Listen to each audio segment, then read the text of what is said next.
Well, hello everyone. This is Dr. Barry Eiden, and it's a real pleasure to once again join you in this year's 2019 CE Wire event. It's been my pleasure to participate in this event for the past number of years, and it's so exciting to see the audience grow, the interest grow, and this way of disseminating information also catch on. It's really quite a wonderful thing.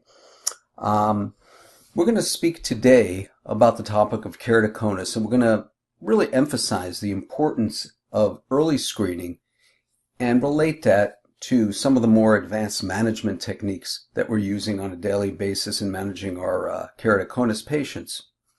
First, I'd like to just share with you some of my disclosures and consulting positions and such. I'd also like to share with you an important organization that many, if not all of you, might be aware of, and that's the International Keratoconus Academy of Eye Care Professionals. We formed our organization about 4 years ago. This is a list of our executive board members, and the mission of our organization truly is to promote and develop the knowledge base and increase awareness of the state of the art pertaining to the diagnosis and management of keratoconus and other forms of corneal ectasia. And today's talk is just one of many ways in which our organization is trying to get the word out in terms of what truly the state of the art in diagnosis and management of keratoconus is today. We have an amazing group of medical advisory board members, both in optometry, ophthalmology, and affiliated eye care fields. Those of you who haven't joined our organization, it's absolutely complimentary to join. Please visit our website at www.keratoconusacademy.com. And if you go to a section that says subscribe, you'll open that page up and you will see a complimentary code to enter in there. And then you will be brought on as a member. And as a member, you'll be able to share with us a lot of the conversations that go back and forth, both through emails, website, as well as social media. We have really interesting papers and articles and presentations that you can download from the website. And we also invite you to join us in many of our live presentations at a number of the fabulous meetings throughout the United States that do take place. So, let's move on. As it relates to keratoconus management, we know there's been a tremendous paradigm shift. And what's the reason for that? Well, it's very simple, because now we have technologies that can stop or surely dramatically slow down the progression of disease. And since we can do that, we surely, if we can diagnose the condition early enough, we can preserve vision. Early disease detection and progression detection have become critically more important than ever before. Well, I guess we have to step back and say to ourselves, how much attention should we give to this condition? Because really, if it's exceedingly rare, maybe all of the hoopla isn't worth the effort. But let's just look at that. How common is keratoconus? Well, most of us in our training were exposed to a classic prevalence rate of 1 in 2,000 individuals. Now, this number came from a registration study that was conducted in Minnesota between the years of 1935 and 1982, and it was published in an article in 1986 in the American Journal of Ophthalmology. But key is understanding that the diagnosis of keratoconus to come up with this number was based on the detection of scissors reflex with retinoscopy and/or keratometric distortion. As we know, we've come so far beyond that in technology today that will surely allow us to diagnose not only earlier keratoconus, but more cases, as we'll see in a moment. Well, the true prevalence of keratoconus is likely significantly less than truly 1 in 1,000. And if you look at a lot of studies that are published, and they are, in terms of different prevalence rates, you're going to see significant variability. Some places and some publications really show tremendously common prevalence rates. For example, those in being 1 in 50 in studies coming out of Israel, to as low as 1 in 100,000 in those coming out of Russia. So the geographic areas truly make a big difference. But if we look at a really truly eye-opening study, in 2017, the American Journal of Ophthalmology, there was a study that came out of the Netherlands. This was based on a nationwide registration study. Looked at 4.4 million patients from a mandatory health insurance database. And with the utilization of more advanced diagnostic technologies, including corneal topography, the prevalence rate found in this study was an amazing 1 in 375 individuals. The actual incidence of new cases was 1 in 7,500 individuals. And the authors concluded that both the annual incidence and prevalence of keratoconus were 5 to 10-fold higher than ever previously reported.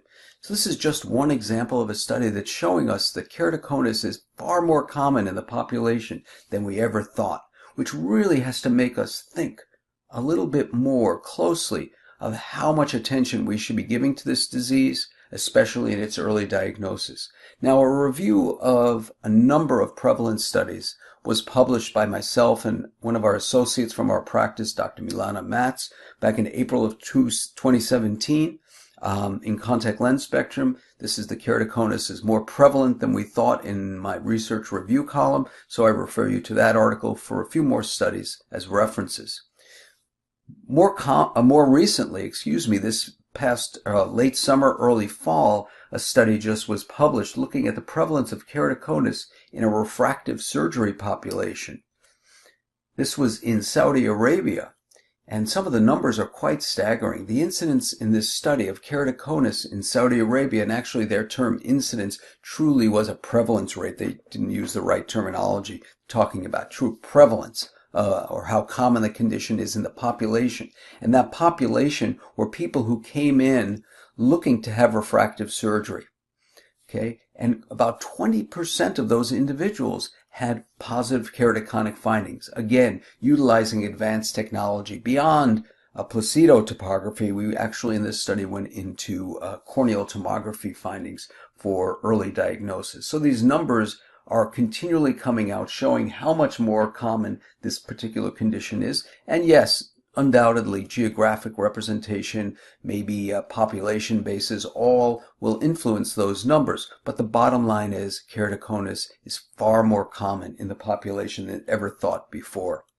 What about in the United States? What's the true prevalence in the United States? Well, the truth is we don't know.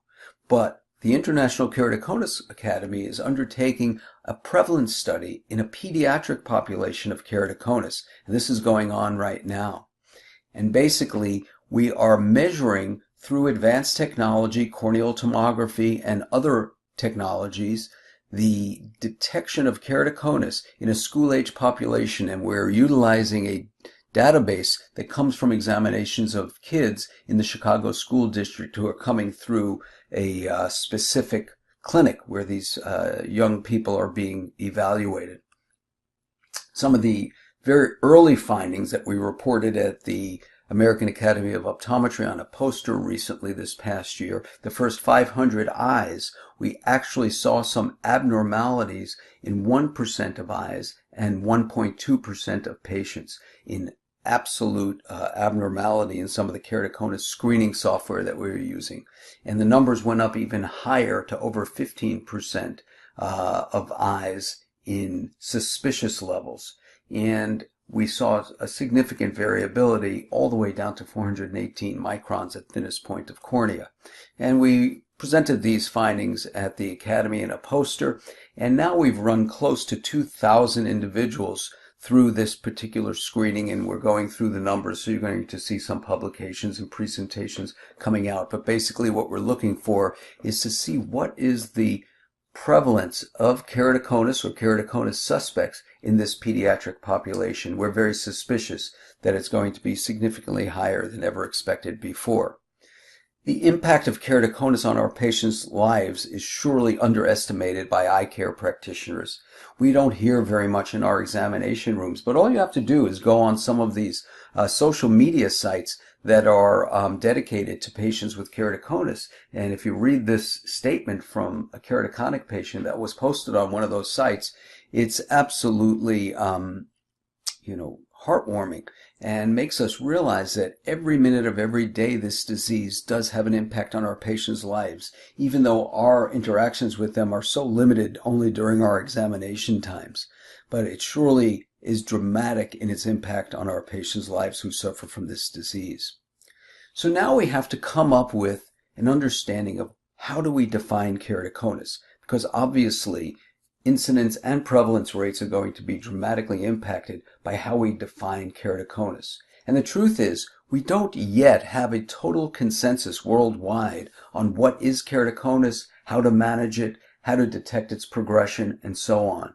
Well, the first attempt at doing so came out in a publication in the journal Cornea in 2015. There was a Delphi panel put together of corneal specialists from throughout the world, and they looked at how do we define keratoconus, how do we define progression, what are the most appropriate treatment methodologies. And again, what we're looking for is to try to come to some sort of consensus, and this was a great first step, although there are significant weaknesses in my judgment in this publication as well. Well, out of this group, one of the most impactful elements to come out was what they considered their minimum clinical criterion for diagnosing keratoconus. And of these three conditions, abnormal posterior ectasia, abnormal corneal thickness distribution, and clinical non-inflammatory corneal thinning, you need at least two or more, according to this group, to say that one has keratoconus. They also said, interestingly enough, that central pachymetry is the least reliable indicator of keratoconus. Now, that's really important.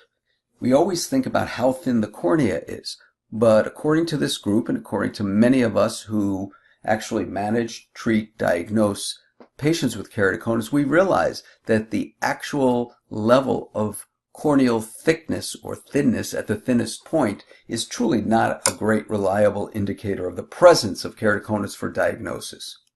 So currently, how are we diagnosing keratoconus in our practices?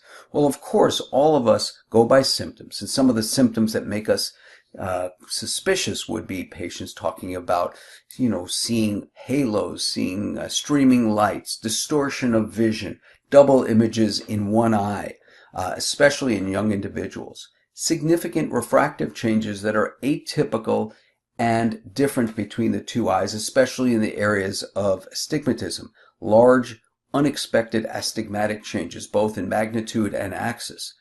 Of course, later on in the disease, slit lamp findings, things like void striae and scarring and Fleischer's ring and such, keratometric steepening and distortion, and more recently, changes that are classic of keratoconus in Placido-based corneal topography. These are becoming much more common. Statistics show that well over 20 to 25% of optometric practices have some form of Placido-based corneal topography, so it's becoming more and more common to have that ability to screen for keratoconus utilizing this kind of technology. The problem is, when these things are changing, in most cases, vision loss has already taken place, and surely we'd like to be able to make that diagnosis earlier on. So if we add on more advanced technologies that are being used these days and being developed these days, that would include Scheinflug tomography of the cornea, anterior segment OCT, aberrometry in measuring high order aberrations, corneal biomechanical measurements, and others. We're going to review some of those over the next few minutes. The challenge is, even though we know we need to diagnose keratoconus before it impacts vision, and this is dependent upon some of these advanced technologies that are not available in the vast majority of eye care practices, the challenge truly is getting access into the hands of primary eye care practitioners. And that's a challenge that IKA actually is throwing to the industry, to see ways in which we can get some of these more advanced technologies into the hands of primary eye care practitioners at an affordable and easy to institute sort of way. So let's look at corneal topography, or Placido-based corneal topography, which is more commonly found in practice than ever before. Topography in general is a description or representation in detail of the surface characteristics of a structure. And as we know, in Placido-based topography, we are reflecting rings onto the surface of the cornea. And these rings, or concentric rings, are measured through a computer in terms of spacing. The closer the rings are together, the steeper the curvature of the cornea is at that location, and the further apart the spacing is of those rings, the flatter the curvature is. We know that this technology provides very good data in terms of front surface corneal curvature. You can get elevation maps from Placido topography, but that elevation data is derived from curvature data, which is questionable at best. Here is a representation of normal distribution of axial topography from Placido topography that was published in a study back in 1996 by one of our IKA executive board members, Joran Rabinowitz. And the warmer the colors of those shapes are in this slide, the less common they are and the more likely that it is.